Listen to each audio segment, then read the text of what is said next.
කොහොමද යාළුවනේ? ඔන්න අද අපි ආප්ප හදන්නයි යන්නේ. මේ තියෙන්නේ කලින් ගත්ත ආප්ප පිටි මිශ්‍රණය. මේකට යීස් දාලා මම පිපෙන්න තිබ්බා. දැන් ඒක හරි. ඊට පස්සේ මේ වගේ තාච්චියක් ලෑස්ති කරගත්තා. බිත්තර කහමදි එකතු වෙනම කඩලා පොඩි භාජනයකට දාගත්තා. මෙන්න මේ වගේ බිත්තර කහමදේ අපි මේ වගේ රෙදි කෑල්ලක එමන්ද බ්‍රෂ් එකකින් ගා ගන්න පුළුවන් අපේ තාච්චියේ.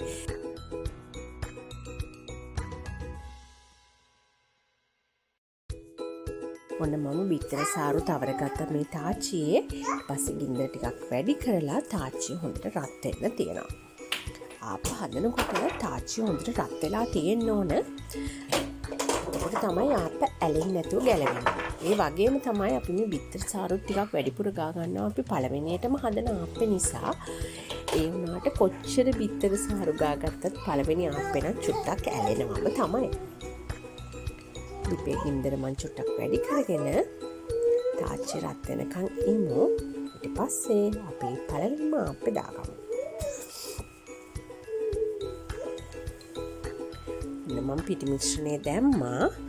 පිටි හැන්ද එකක් විතර මම දාගන්නවා. දාලා මේක හොඳට රවුමට කරකවන්න ඕන අපේ ආප්පේ වාටියේ හිටින විදිහට. ඒක බොහොම පරිස්සමෙන් කරන්න ඕන.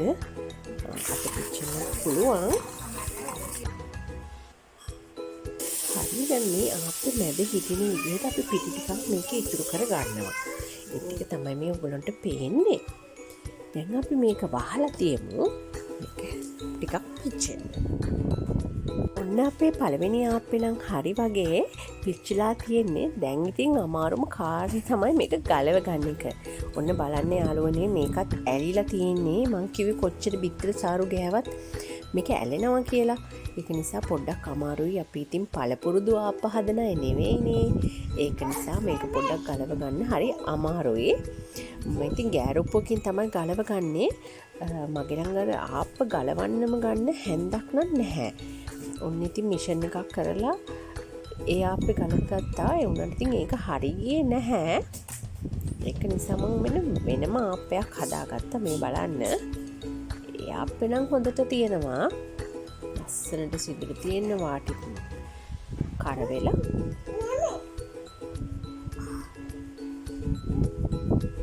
හැම ආප්පයක්ම හැදුවට පස්සේ අපි තාච්චිය හොඳට පිරිසිදු කරගන්න ඕන. ඒකේ කලින් ආප්පේ තියෙන වාටි කෑලි එලිච්ච ඒවා ඔක්කොම අයින් කරලා තමයි අපි ඊළඟ ආප්ප මිශ්‍රණය ඊළඟ ආප්පෙට දාන ඒ මිශ්‍රණය තාච්චියට දාන්නේ. ඔන්න දැන් මම එකක් දාගත්තා. ඊට පස්සේ ඔන්න කරක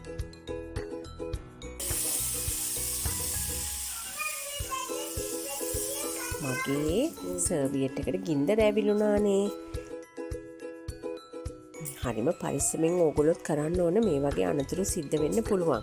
මම අල්ලන සර්වියට් එකට ගින්දර ඇවිලුණා. ඊට පස්සේ දැන් ඔන්න ඒක නිවාගෙන ආයෙත් ඒ ආප්පේ හරියටම පුච්ච ගත්තා. මේ බලන්නකෝ. ඒකේ ලස්සන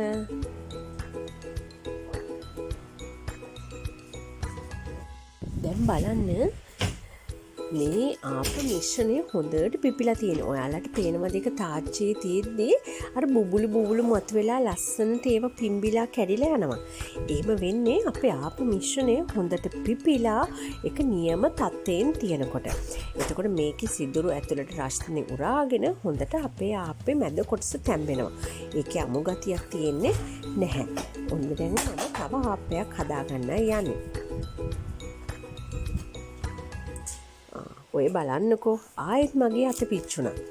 අද නම් කරදර ගොඩයි. ආප්ප ඇලුනා, සර්වියට් එකට ගිනි ඇවිලුණා, අතත් පිච්චුණා. ඒක නිසා ඔන්න ආයෙ වෙන එකක් හදාගත්තා. මම දැන් මේකෙන් බිත්තර ආප්පයක් හදන්නයි යන්නේ. ඒක නිසා මම මේකට මැද වැඩි ඝනකමට දාගන්නේ නැහැ. මේක වටේටම එකම ප්‍රමාණයට ආප ටික කැවරෙන්න දාන්නේ තුනී වෙන්න. මැදක් නැහැවත් කියලා ඔයගොල්ලන්ට පේනවනේ. දැන් මම මේකට බිත්තරේ දාගන්නවා. බිත්තරේ වෙනම කඩලා ආපෙට දාන්න මතක තියාගන්න. මොකද බිත්තර නරක් වෙලා තිබුණොත් එහෙම ඔයාලගේ ආපෙත් අපත යනවා. ඒක නිසා අනිවාර්යයෙන්ම බිත්තර දානකොට බිත්තරේ වෙන භාජනයකට කඩලා ඒක අපි හදාගත්ත ආප්පේ උඩට දාගන්න. දැන් මම මේකට ලුණු ගම්මිරිස් මගේ රස පදමට දාගන්නවා. ඔයාලා කැමති නම් ආප්පේ බුල්සා එකක් වගේ කහමඩි කැඩෙන්නේ නැතුව තියන්න මේ විදිහටම තියෙද්දි මේක වහලා තියන්න. ඒ වුණාට මම නම් කැමති කහමඩේ සුදුමඩේ මික්ස් වෙලා ඒක තැම්බිලා තියෙනවට තෙත ගතියක් නැතුව වැඩිය. ඒක නිසා මම මේ විදිහට ඒක කලවම් කරගෙන කහමඩේ සුදුමඩේ මේක තම්බ ගන්නවා. දැන් අපි වහලා තියමු.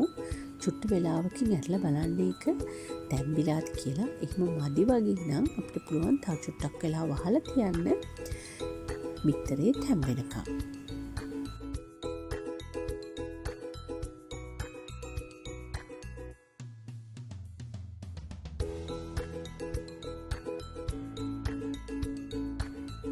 දැන් ටිකක් තැම්බිලා මම මේක ගින්දර චුට්ටක් අඩු කරගෙන තව චුට්ට වෙලාවක් වහලා තියෙනවා.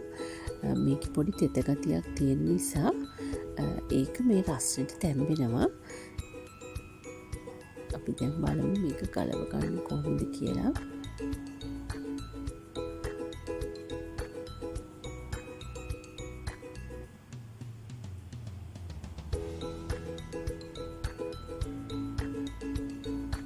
චූටි තෙත ගතියක් තමයි තියෙන්නේ අපේ බිත්තරේ. ඒක නිසා මම මේක තව ටිකක් මෙන් ගෑරුප්පකින් ආප්පේ වටේ තවර ගන්නවා. එතකොට ආප්පේ රස්නෙට ඒ තෙත ගතිය තියෙන බිත්තරේ තැම්බෙනවා. මම ඇත්තටම බිත්තර කහමන්දි තෙතට තියෙන කන්න කැමති නැහැ. ඉස්සර නම් ආසයි. උඩට දැන් නම් මම කන්නේ නැහැ එහෙම. ඒක නිසා ඒක පොඩ්ඩක් තෙත අඩු වෙන්න මම තියාගෙන ආප්පේ ගත්තා.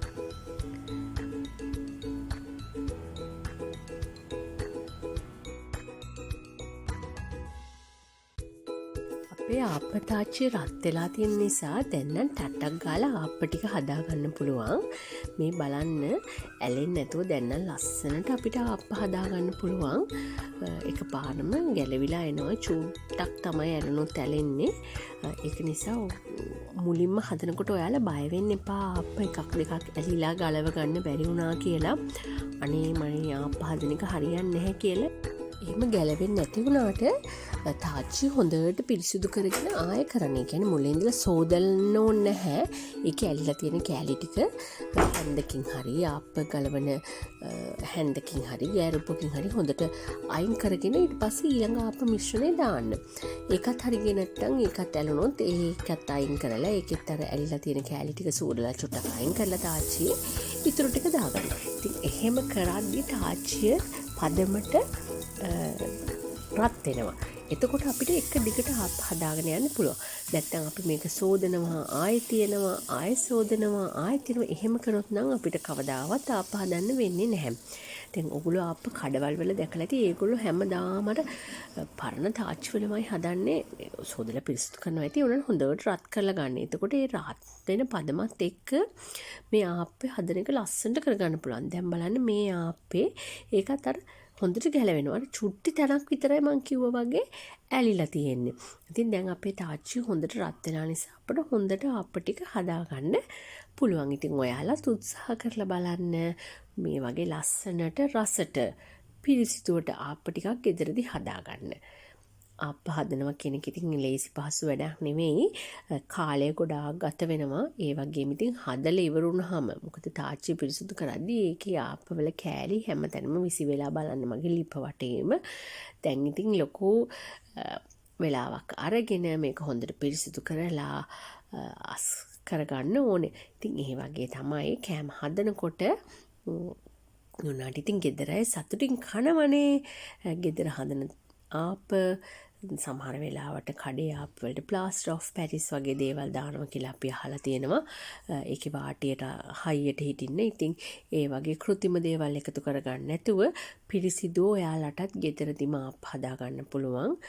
පොඩ්ඩක් වෙලා යනවා තමයි. ඉතින් වෙලා ගියාට දරුවන්ට ආසාවෙන් කන්න මේ වගේ එකක් හදලා බලන්න, රස බලන්න, ලස්සන බලන්න. අපිට කමෙන්ට් කරන්න, ලයික් කරන්න, ෂෙයා කරන්න. ඉතින් ඔයාලගේ ආප්පවල රස ගැන අපිටත් කියලා එවන්න. ඉතින් ආප්ප උණුවෙන් කන දෙයක් නිසා ආප්ප හදපු ආප්ප ඔක්කොම පිඟානක තියලා මට ෆොටෝ එකක් නම් ගන්න බැරි වුණා. එහෙම වීඩියෝ ක්ලිප් එකක් ගන්නත් බැරි වුණා. හදන ආප්ප උණුවෙන්ම අලවි වුණා.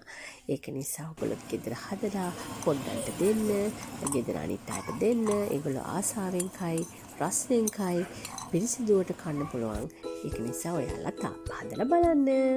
හැබැයි පරිස්සමෙන් ලිපත් එක ගනුදෙනු කරද්දී අත පිච්චෙන්න පුළුවන් මගේ වගේ. සර්වියට් වලට ගිනි ඇවිලෙන්න පුළුවන්. ඒක නිසා හුඟක් පරිස්සමෙන් කල්පනාවෙන් මේක කරගන්න. එහෙනම් ගිහින් එන්නම් යාළුවනේ. තවත් දවසක හම්බ වෙමු.